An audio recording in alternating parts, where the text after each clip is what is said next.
Hello mga katomgods, welcome to Tito Mike's Kitchen. Hindi kasarapan, pwede na. Alam nyo ba, 2 weeks ago or 1 month ago ko lang siya na-discover. Ang sarap pala nito stir-fried bok choy.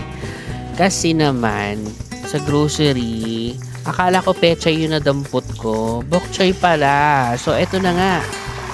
Nagkasubuan na. Ayoko naman magluto ng noodles ulit.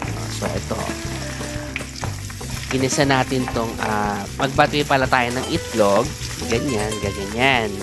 Tapos, set aside, mag-isa tayo ng bawang sibuyas, ganyan. Tapos, don't forget to hiwa-hiwa na the bok choy ha, like this one. Actually, para din siyang ginisang pechay. Kaya lang, there's something with the bok choy. Nung naluto siya, manamis-namis siya, masarap. Iba yung lasa niya kumpara sa sa pechay. So ito nilagyan ko ng oyster sauce. Hindi ko alam bakit siya medyo manamis-namis. Wala naman ako nilagyan ng asukal. So lagyan natin ng pampalasas. Ayan. Pagkatapos nito, halo-halo ng konti at tapos ibalik natin yung itlog.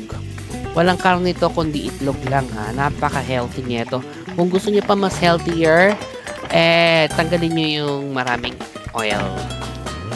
Ang sarap nito, promise. This one is good for 4 person na. Pero naubos namin ng isang upuan. Sorry, so 2 na lang. Good for 2.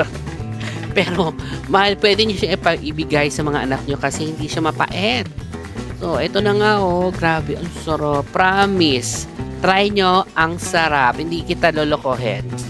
So, yun lang. Pero, don't forget to subscribe. Bye!